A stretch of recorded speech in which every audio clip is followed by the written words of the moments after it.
Welcome back, friends and foes. Today, I have been touched by the Great Green.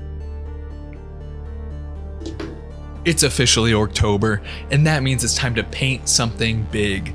The big boss himself, the prophet of the Wa. Now, there's only one issue. I already have a Gaz. I already painted him like 3 years ago. I don't think I did a bad job, but this was earlier in my painting journey. I was about a year in or so. Now, I think I could do a lot better, and to be honest, I just don't want to buy another. I wouldn't use them. So let's spruce up the big lad. We're gonna get into a lot here, so strap in, boys. It's time to rip off the band-aid. So this guy's already built. I probably could get a big bucket and dunk him in a vat of LA's Totally Awesome to strip the paint and start from there. Instead of that, I'm gonna try something big right off the bat. Just spray Cast Black right over him. Right over this current paint job.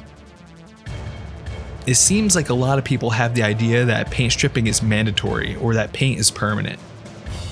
We'll just shove those ideas to the side immediately.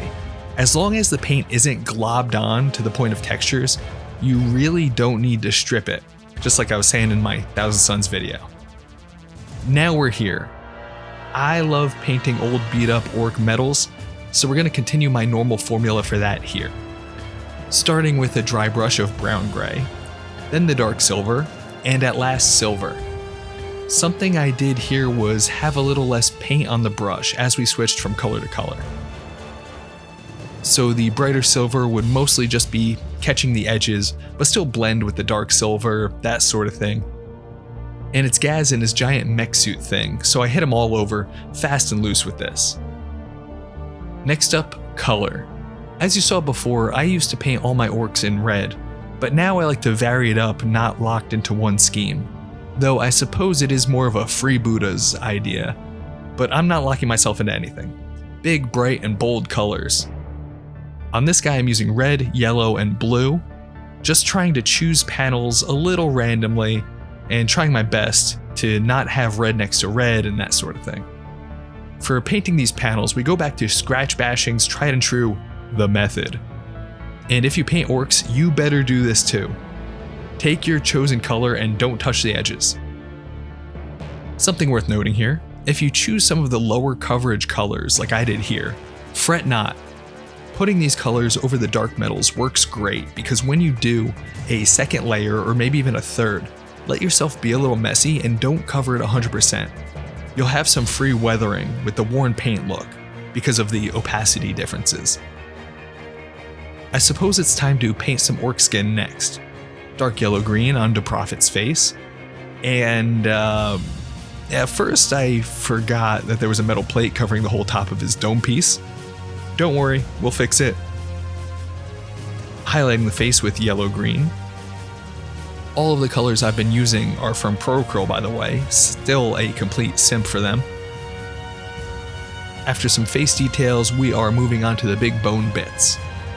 At first I tried to do a dry brush of ivory, which I think kind of worked, but for obvious reasons the coverage was rough, so I still went in with a brush. Now that we've got some dope base coats here, it's time to step this guy up. It's time for a short time skip because my camera yet again had files corrupted. But as you can see, we did some rust, hit some bronze on the details. Technology. Used Army Painter's technical paints on those parts, but that stuff's easy, right? I have footage of something interesting, more weathering. This time, we're gonna add some paint chipping, together as a family. Taking a pale yellow, a sky blue, and a pale orange, on their respective base colors, I did random stipples.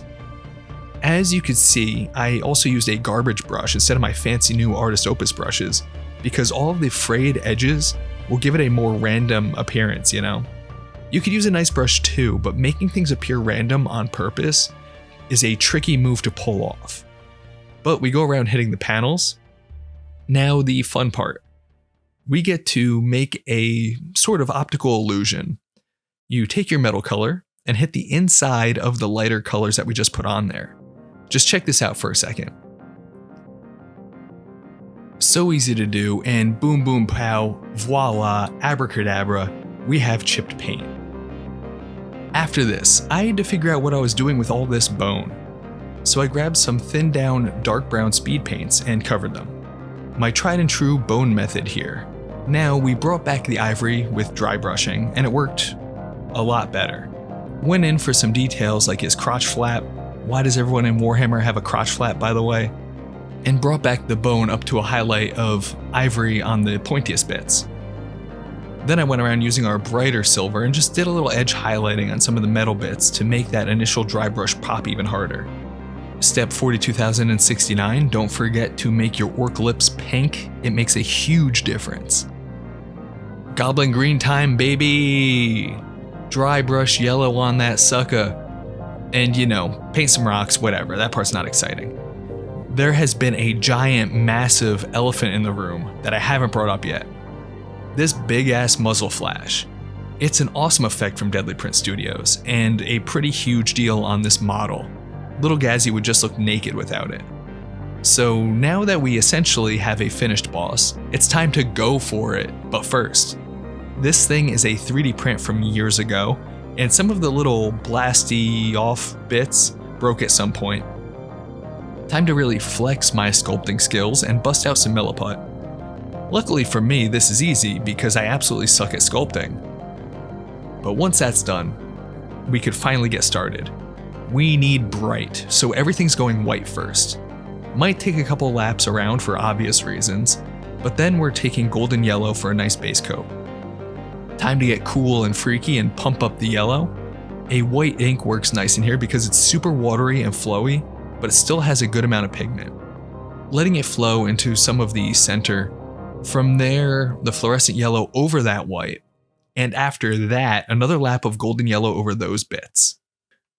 Yellow is nice and transparent, so the fluorescent really bumps it all up and covers over the greenish tint that fluorescent yellow tends to have.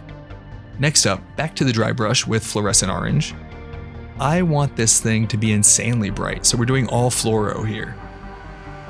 After that, I took a red fluorescent ink to the outermost parts, farthest away from the blast center. Now check this guy out.